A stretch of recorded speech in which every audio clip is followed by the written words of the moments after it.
ಮಾಡ್ಯಾರೋ team ಮಾಡಿಲ್ಲೋ ನನಗೇನು ಗೊತ್ತಿಲ್ಲ.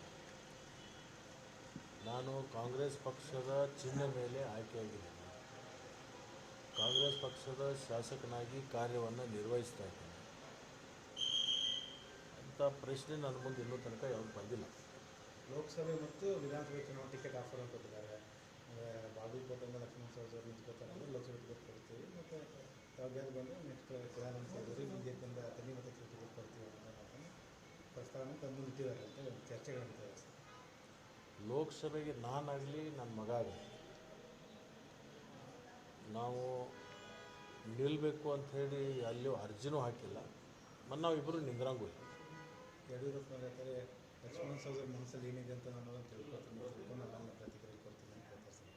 BJP ವಾಪಸ್ ಬರೋ ವಿಚಾರ ನನ್ನ ಮನುಷ್ಯನಾಗ ಏನೈತೆ ಅನ್ನೋದು ಯಾರಿಗೂ ತಿಳ್ಕೊಳಕ್ಕಾಗಲ್ಲ, ನನಗೆ ಗೊತ್ತು, ಆ ಭಗವಂತನಿಗೆ ಇಲ್ಲ. ಬಿ ಎಲ್ ಸಂತೋಷ್ ಅವರು ರಾಜಕೀಯ ಗುರುಗಳು ಸರ್, ರಾಜಕೀಯ ಗುರುಗಳು ಅವರು ಧಿಕ್ಕಾರದ ನಡುವೆ ಕೂಡ ನೀವು ಕಾಂಗ್ರೆಸ್ ಸೇರುವಂಥ ಪರಿಸ್ಥಿತಿ ನಿರ್ಮಾಣ ಆಗಿತ್ತು.